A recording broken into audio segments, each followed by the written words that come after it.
There are a lot of anniversary celebrations to be had this year. Pokemon turned 30, Zelda turned 40, the GameCube turns 25. I'm more excited for next year. One of the best titles on that system turns 25.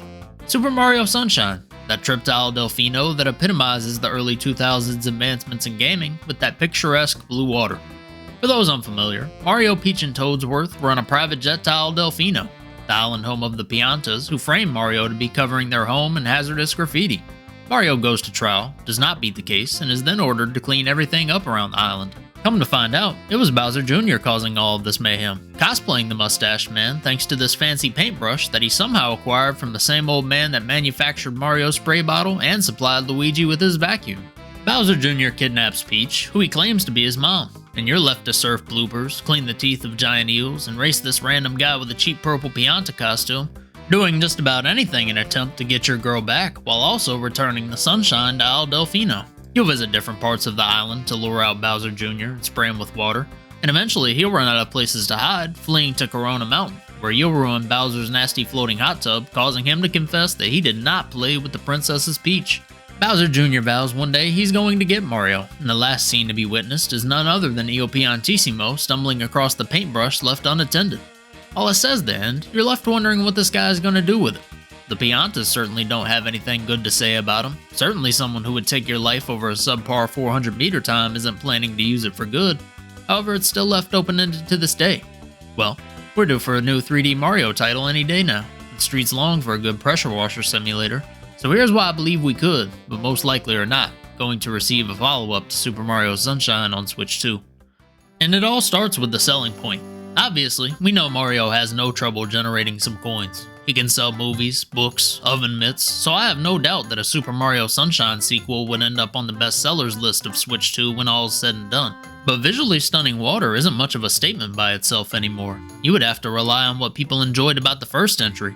However, it's not like there was some tremendously lore-heavy story that was being told here, and I don't really imagine Flood is one of the first names that come to mind when people think of their favorite Mario characters. It's just Mario on an island, good music, good vibes. And good vibes? That's a timeless selling point. Just maybe not to the scale of the games that came after it. With Mario Galaxy, there's a revolution of gravity physics and Mario bouncing between planets never seen before. With Mario Odyssey, all of these enemies which historically you've had to worry about can now be used to your own benefit. Mario can be a bullet, Mario can be a frog, Mario can be anything that shows how the capabilities in gaming have increased since his inception. Those are selling points that will really create urgency, a reason to run out and grab a console. However, you can never count out nostalgia, which is undisputed champ when it comes to selling anything. Well, that was what I thought at first, but I'm not so sure a majority of those who would have nostalgia for this game are still in the market. I am not by any means saying video games aren't a timeless medium, but if you were 12 years old when this game released, you would now be 36. Likely a lot more responsibility and a lot less time spent with a controller in hand. I had just become competent enough to actually beat the game right before my family purchased a Wii. 3 or 4 years, I can only make it far enough to genuinely believe Peach was Bowser Jr.'s mother. I almost missed out on this game and I'm 25.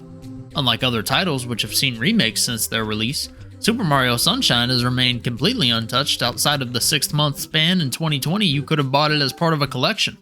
Toadsworth's better known for his pitching in Mario Sluggers. EGAD hasn't seen any action besides continuing to support Luigi's ghost vacuuming efforts.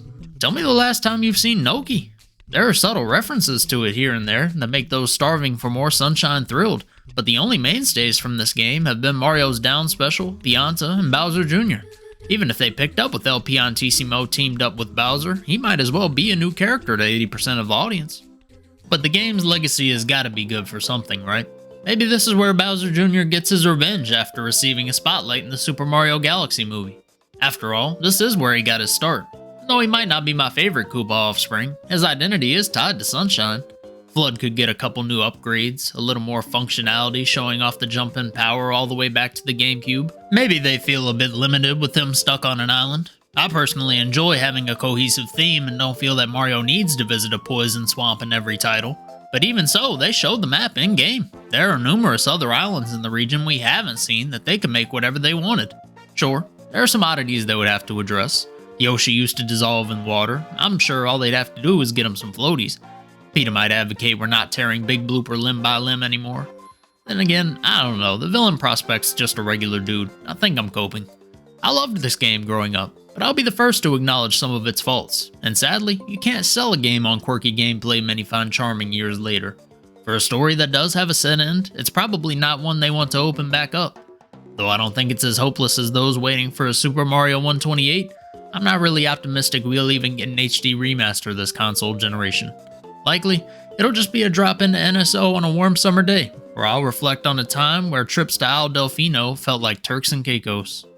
Speaking of Turks and Caicos, did not go there, but I did get back from my honeymoon earlier this week after getting married last month. Really appreciate everybody sticking with me through the video drought. Apologies things got a little busy, but now I've got a lot more time on my hands and video ideas in my mind. Technically, I got a family to provide for now, so if you might be interested in subscribing to see one of my future videos, or to see if my editing gets any better in married life, it'd be much appreciated. Either way, you have a good one.